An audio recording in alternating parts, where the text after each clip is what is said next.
Bienvenue sur ce podcast du monde de Lulu. Je suis Clara, accompagnante à la naissance et maman de 2 enfants, Lucas et Eva, 5 ans d'écart en instruction en famille. J'ai créé ce podcast pour parler de façon positive de la grossesse, de l'accouchement et de parentalité. Le but, c'est d'écraser les clichés pour reprendre confiance en soi et en son corps. Tu trouveras ici des témoignages personnels, des réflexions professionnelles, des discussions intimes ainsi que des interviews. Et ce, en toute bienveillance. Sache que chacun de ces épisodes sont le fruit de mon propre cheminement, autant personnel que professionnel. Je te propose de m'y accompagner au fil de tes envies. Je te souhaite une belle écoute. Bonjour à toi, on se retrouve dans un épisode un petit peu particulier. Aujourd'hui, pour fêter les 2 ans du podcast, je voulais te partager mes extraits de mes épisodes préférés et te dire en fait un peu comment j'avais apprécié enregistrer ces épisodes, parce qu'il faut savoir que soit je fais des épisodes solo et du coup c'est forcément des sujets qui me touchent particulièrement, que j'ai vécu moi-même parfois en tant que maman, ou alors que je vois dans les accompagnements que je fais des femmes, soit j'enregistre avec des personnes avec qui ça match forcément. Je prends jamais des gens que j'aime pas, c'est logique, avec qui j'ai des valeurs communes, et au final quand on enregistre on est obligé de se restreindre, parce que en fait on parlerait des heures, et d'ailleurs les enregistrements sont souvent qu'une petite partie de tout ce qu'on a pu se raconter, et parfois même on a pu se raconter nos propres vies, souvent liées à l'épisode qu'on enregistrait, tu vois le genre. Donc c'est parti. En premier, je voulais te parler de l'épisode que j'ai enregistré avec Alexia de Petite Framboise Périnatalité, où on a parlé du sommeil des bébés et sur certaines choses dont elle met en garde, etc. Donc je trouvais ça super intéressant de te rappeler les petits mythes dont elle a parlé et les petits conseils qu'elle a donnés pour se préparer au sommeil des bébés. Et effectivement, l'idéal, c'est d'aller écouter l'épisode en entier si tu ne t'en souviens plus. Mais voici 2 extraits.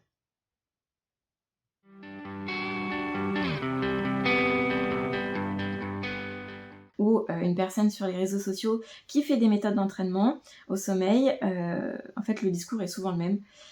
Ça va en fait voir de manière très négative la dépendance en fait normale de l'enfant.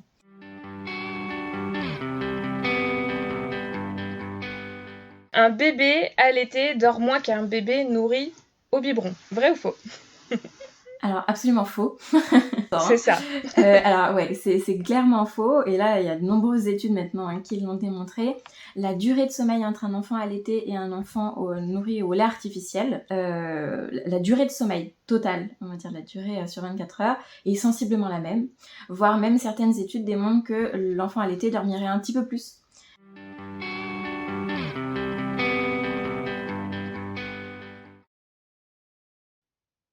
Quand on a enregistré l'épisode avec Alexia, c'est vrai que ça m'avait particulièrement touchée, parce que moi c'est un tas de réflexions que je me suis pris quand je disais que ma fille était toujours allaitée et parfois se réveillait la nuit, etc. Ou le fait que j'expliquais que j'avais jamais laissé mes enfants pleurer, parce que pour moi je trouvais ça inhumain, en fait, même pour moi ça me torturait personnellement, donc j'imaginais bien que ça puisse torturer l'enfant. Donc c'est quelque chose qui m'avait touchée en tant que maman, parce que je m'étais dit, si j'avais connu à l'époque quelqu'un comme Alexia qui m'aurait rassurée et vraiment déculpabilisée, ça m'aurait vraiment fait du bien. C'est pour ça que ça a été très important pour moi qu'elle soit la première pro que j'interviewe dans le podcast. Ensuite, on va passer sur un épisode solo où j'avais parlé de la péridurale.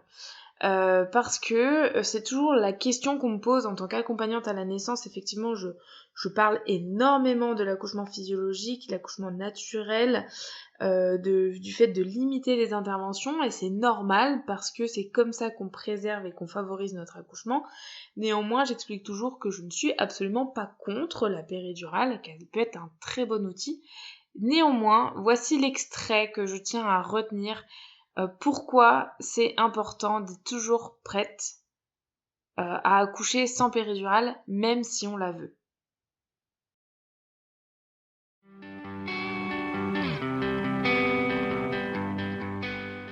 C'est important aussi de connaître le fait de ne pas l'avoir et d'avoir des cartes en main, de se préparer à ne pas l'avoir, même si de base on la veut, parce que j'ai toujours dit, vaut mieux être prête à ne pas la prendre plutôt que compter absolument dessus et avoir zéro carte en main ni astuce pour gérer les contractions et au final ne pas y avoir accès.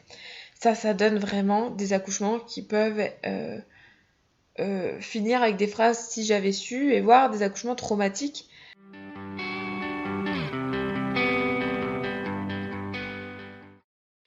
Et si on reste sur un épisode solo, je voulais te partager ce dont j'avais parlé dans l'épisode 24 sur la place de la modernité lors de l'accouchement. Parce qu'en fait, ce qu'il faut savoir, c'est que je me suis fait littéralement insulter, sur TikTok notamment. Comme ça, vous saurez tout. Parce que j'ai osé dire qu'il fallait... Enfin, je l'ai dit de la mauvaise façon peut-être, mais j'ai dit qu'il fallait pas utiliser son téléphone pendant qu'on accouchait. Et j'ai expliqué la raison, j'ai bien dit que chacune faisait ce qu'elle voulait, mais que si on voulait favoriser notre accouchement, favoriser les hormones, eh bien, il fallait éviter le téléphone. Alors, je te mets tout de suite l'extrait du pourquoi du comment.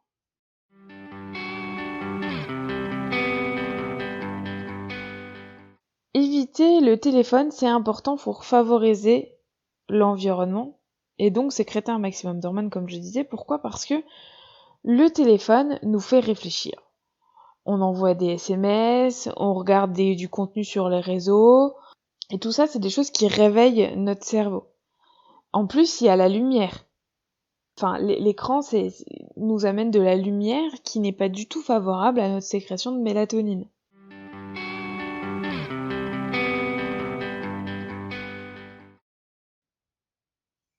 Moi, je trouve que c'est important de le rappeler. Encore une fois, comme je t'ai dit juste avant, je suis pas contre le fait de faire rentrer la maternité dans l'accouchement. Je suis pas contre les techniques médicamenteuses pour gérer la douleur. Je suis pas contre la médicalisation de l'accouchement. Je suis contre le fait d'oublier de dire aux femmes ce dont leur corps est capable et ce dont leur corps a besoin pour qu'un accouchement se passe bien. Et quand on dit c'est bon, faites ce que vous voulez, ou alors quand on omet de dire telle ou telle chose peut être entre guillemets dangereuse, en tout cas ne peut nuire au bon déroulé de votre accouchement, moi je trouve que c'est un peu bateau ce que je vais dire, mais c'est pas cool en fait pour les femmes d'omettre de dire certaines choses. Et du coup, on part du principe que les médecins nous disent tout, alors que pas du tout.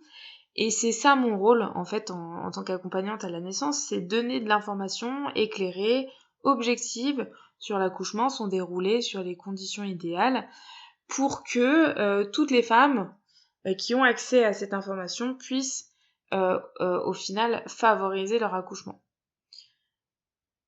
J'ai pas la prétention de dire que j'ai réponse à tout et j'ai certainement pas la prétention de dire que je remplacerai un gynécologue ou une sage-femme puisque je n'ai pas de diplôme médical, que je n'ai pas fait d'études dans le médical et que c'est pas un souci, ça ne veut pas dire que je ne peux pas accompagner les femmes dans leur accouchement et dans leur façon de se préparer. C'est ça qui est important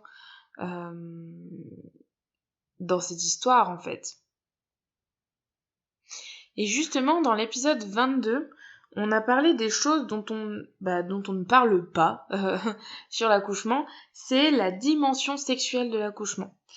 Sur le fait que, effectivement, je fais partie des personnes qui vont comparer l'accouchement à l'acte sexuel, et c'est important d'oser son accouchement. Alors je te mets tout de suite les 2 extraits qui m'ont le plus marqué dans cet épisode.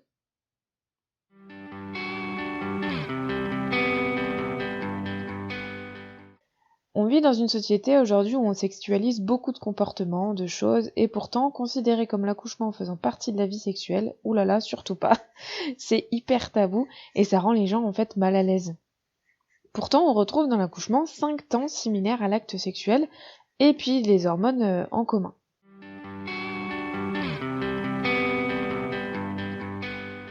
Et aussi, doser ton accouchement. Parce que, en fait, les conditions de l'accouchement qu'on connaît aujourd'hui ne nous permettent pas d'être toujours pleinement libres et actrices de nos mouvements.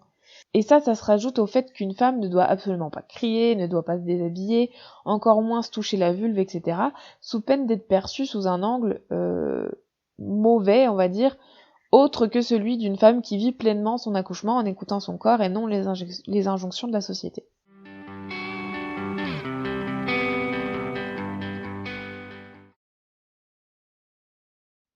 Du coup, ça, c'était l'épisode 22 sur la dimension sexuelle, sur le fait de comment on peut se préparer à vraiment oser notre accouchement, à être plus libre dans nos mouvements, dans notre façon de penser l'accouchement. Et en parlant de ça, du coup, ça me fait penser à l'épisode du récit positif numéro 1, où Élise nous raconte son premier accouchement physio à la maternité. C'est forcément un épisode qui m'a vraiment beaucoup touchée dans le sens où c'était mon premier interview de récit. Du coup, c'est la première personne qui s'est confiée à mon micro et qui a bien voulu raconter une histoire vraiment pleinement positive d'un accouchement physiologique à la maternité. Je te laisse quelques petits extraits de cet épisode avec Élise où voilà, au final, on est devenus presque amies, ou en tout cas on prend régulièrement des nouvelles l'une de l'autre. Et toute cette histoire a commencé grâce au podcast.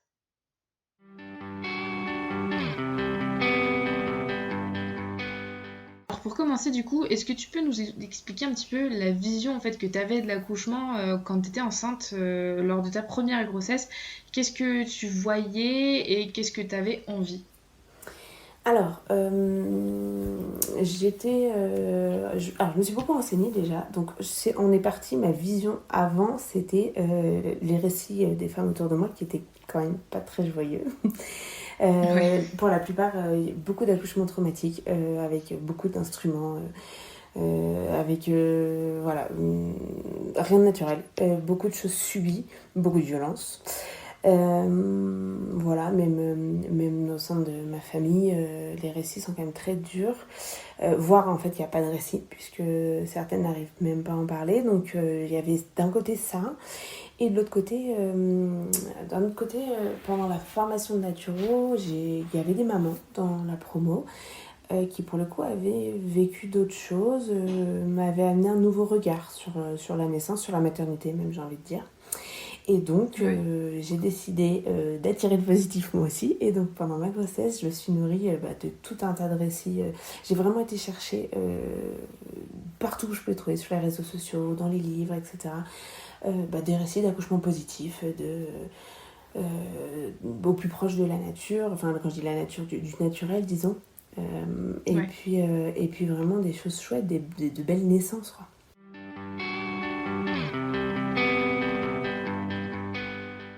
Du coup, comment vous avez vraiment fait comprendre vos envies et vos besoins à la maternité? Est-ce que vous avez fait un projet naissance du coup? Oui, on a fait un projet de naissance. D'ailleurs, qui est en grande partie rédigé par mon conjoint. Ouais, ça, il était très acteur dans cette grossesse et cet accouchement, c'était top ça. Ah oui, vraiment du début jusqu'à la fin. Et du coup, donc on a rédigé un projet de naissance. On s'est énormément renseigné sur tout. Sur la partie physiologique, sur la partie médicale, sur la partie juridique. On a vraiment creusé. Alors après, on a un peu détoqué. Mon conjoint et moi, on a besoin de comprendre, on a besoin de savoir. Donc quand on a un sujet dans le viseur, on creuse jusqu'à ce qu'il n'y ait plus rien à creuser. Donc voilà, on s'est renseigné. On a du coup ce qui nous a permis de construire notre projet de naissance. On a fait plusieurs rendez-vous, c'est-à-dire que on a fait les rendez-vous classiques, je crois qu'il y en a 2 ou 3 avant la maternité, avant l'accouchement, pardon. Ouais, à peu près, ouais. Et donc nous, on a redemandé un supplémentaire parce qu'on voulait vraiment s'assurer que notre projet était connu de toutes les sages-femmes et puis surtout était entendu. On a visité la maternité et puis on a demandé, je ne sais pas si ça peut servir à certaines qui peut-être vont accoucher prochainement, mais on a demandé le protocole de la maternité. Ce qui nous a permis aussi de savoir un peu quel était le protocole habituel et systématique en fait.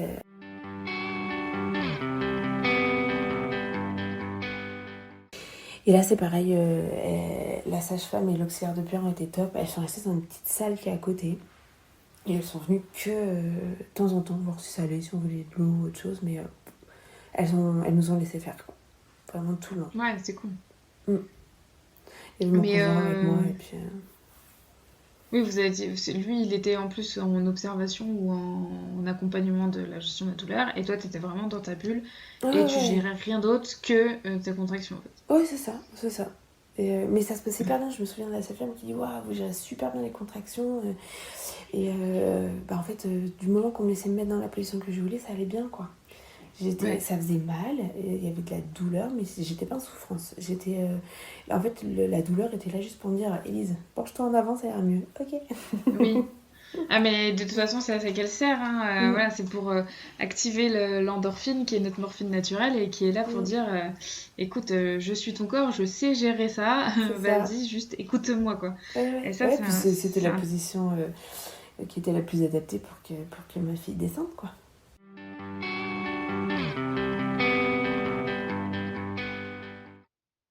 Et si on poursuit notre lancée sur les récits positifs, évidemment, il y a le numéro 2 avec Alexandrine qui a accouché en Égypte, un pays où le taux de la césarienne est très élevé, et elle a accouché de façon totalement physiologique.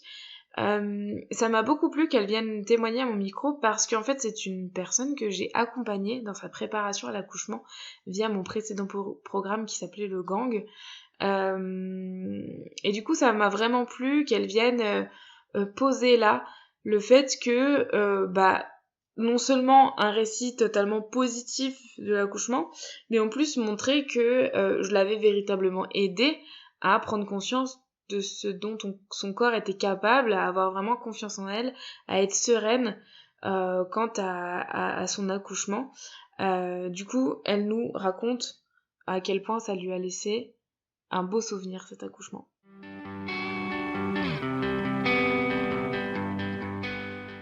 Sur le coup, j'ai dit oui, ça fait mal et je le dirai. Je vais le dire à mes copines en fait quand elles me poseront la question. Oui, ça fait mal. Pour autant, j'ai pas été dans la souffrance. Et T'en gardes pas un mauvais souvenir? Ah, pas du tout. Et moi, mon souvenir, c'est que mon accouchement était très rapide. Alors quand je dis ça à mon mec, il rigole, il me dit bah rapide. Je dis mais tu te rends pas compte en fait. Moi, j'ai pas vu le temps passer.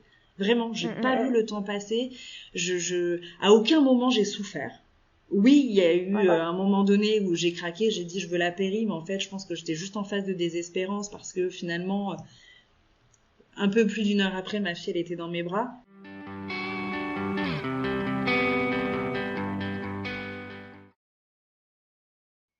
Alors évidemment, ces 2 premiers récits positifs montraient des accouchements totalement physiologiques à la maternité, avec un respect idéal du projet naissance, des volontés de la personne.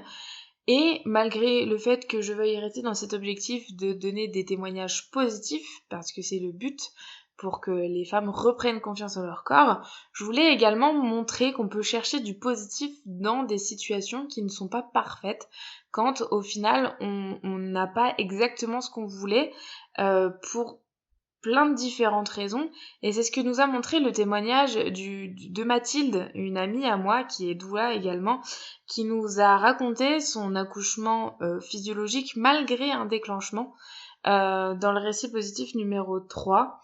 Ça m'a vraiment plu qu'elle nous explique comment elle avait mis en place sa bulle dans un lieu qui n'était pas forcément propice, enfin c'était pas forcément le lieu, mais avec des personnes qui n'étaient pas forcément formées à la physiologie et qui du coup n'étaient pas formées au fait qu'une femme qui accouche a besoin d'intimité et de calme.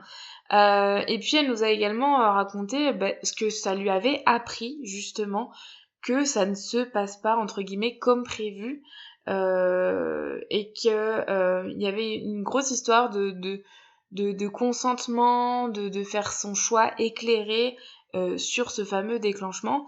Je te laisse écouter.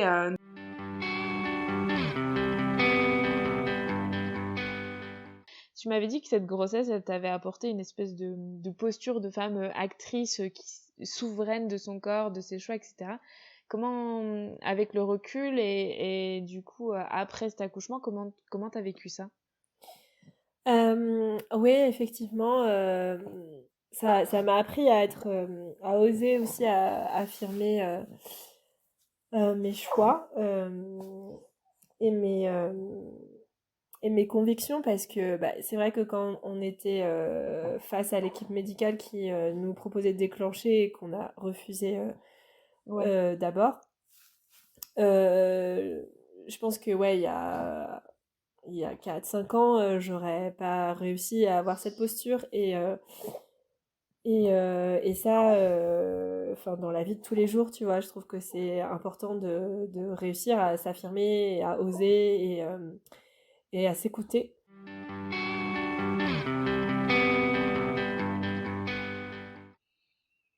Et justement, si on veut terminer sur ces histoires de récits positifs, le 4e récit positif, j'ai eu à mon micro Maureen, qui effectivement fait partie des personnes pour qui ça ne s'est pas du tout passé comme prévu, puisque malheureusement elle a subi une grossesse arrêtée. Elle a perdu son bébé avant même que elle ait pu vraiment le rencontrer. Maureen nous a bien expliqué, elle nous a fait un beau témoignage, une belle preuve pour montrer que la vie ne s'arrête pas là, que on peut s'en sortir. Elle nous explique justement comment elle s'en sort et puis que au final, si on peut se dire grâce à ça, grâce à ce petit bébé qui est venu et qui est reparti, elle est devenue la personne qu'elle est aujourd'hui. Et je trouvais que c'était un magnifique témoignage, un témoignage qui m'a particulièrement touchée. J'ai personnellement jamais vécu ce genre de situation comme Maureen, mais je sais que c'est le cas de nombreuses femmes et le fait que Maureen vienne tout émue à mon micro, évidemment, on a coupé pour le podcast et à la fin de l'enregistrement, on a tout lâché. Mais c'était un enregistrement très très très émouvant. Et puis en plus, ça m'a... je vais vous mettre 2 petits extraits, mais ça m'a en plus encore plus touchée dans le sens où c'est une personne que je connais via les réseaux sociaux et pas du tout à cause de ce monde de l'accouchement, ou grâce à ce monde de l'accouchement, mais parce que nous pratiquons toutes les deux l'instruction en famille à nos enfants. Et j'ai trouvé ça enfin entre guillemets rigolo, et je me dis mais le monde est vraiment petit et malgré tout mon travail et mes choix familiaux me font rencontrer vraiment de très belles personnes, et ce podcast en est la preuve. Donc voilà, je te laisse écouter les 2 petits extraits que je t'ai réservés.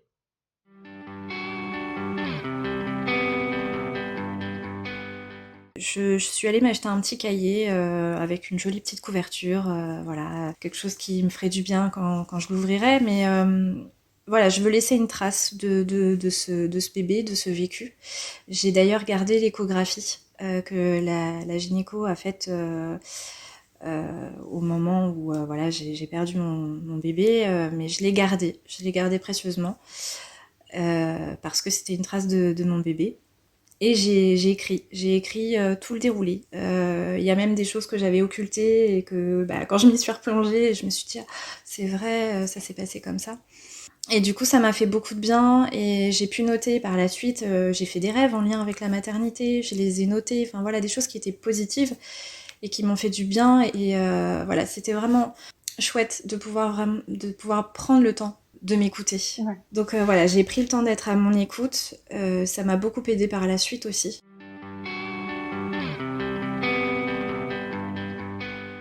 Est-ce que tu penses que tu serais la même mère si t'avais pas eu ce premier bébé? Non, je pense pas. Sans ce premier bébé, il y a pas mal de choses à côté desquelles j'aurais pu passer. Il m'a appris à être à l'écoute de moi, d'accepter mes émotions. Alors c'est jamais confortable d'être traversée par ces émotions qui sont fortes, intenses. Enfin, mais parfois c'est nécessaire de pouvoir justement les laisser venir et les accueillir. Ça m'a appris aussi à savoir me protéger un peu plus, apprendre à être. C'est ok en fait de pouvoir se mettre dans sa bulle aussi, et puis de pouvoir aussi me déconditionner, de m'approprier mon vécu. Et puis bah voilà, le fait de me centrer aussi sur la physiologie, sur l'écoute. Ça aurait pas été la même chose si j'avais pas vécu ce deuil et si j'avais pas accueilli ce petit bébé.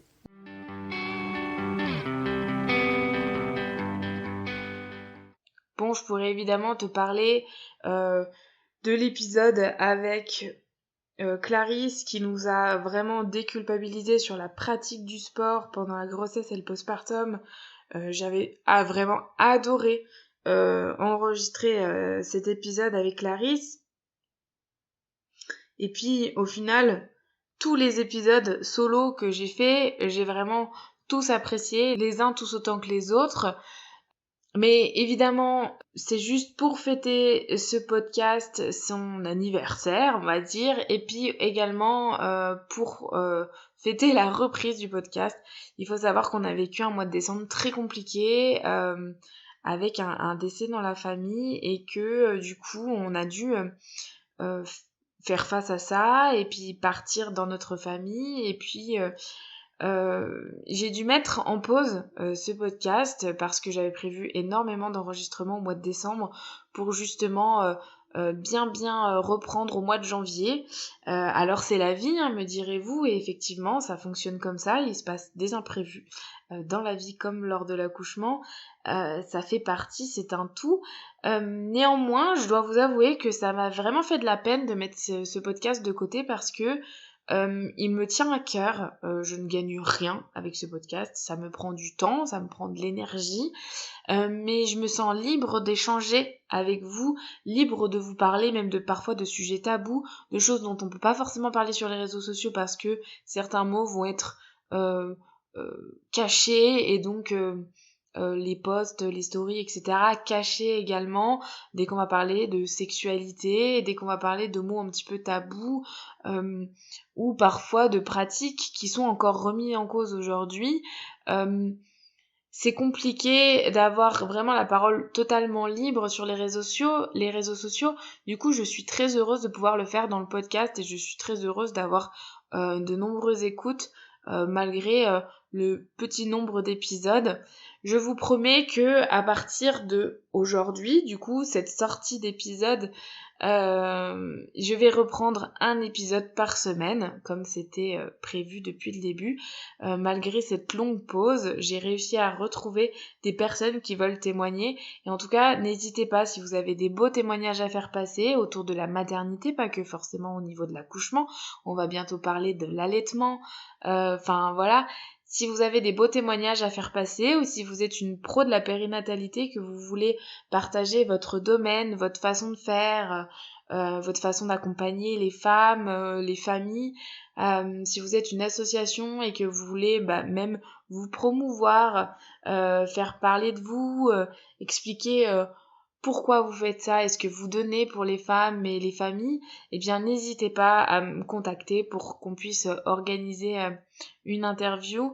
Et puis si vous avez des envies particulières pour les épisodes solo, n'hésitez pas également, dites-moi ce qui vous ferait plaisir. En tout cas, je vous ai concocté de belles petites choses et j'espère que cette année 2024 du podcast va vraiment vous plaire. Sur ce, je vous dis à très vite, à dans une semaine normalement, et puis si tout va bien, je vous souhaite une belle journée ou une bonne nuit en fonction de l'heure d'écoute. Ça y est, c'est la fin de cet épisode et j'espère qu'il t'a plu. N'hésite pas à t'abonner. En tout cas, à très vite ici ou sur Instagram. Plein de belles choses.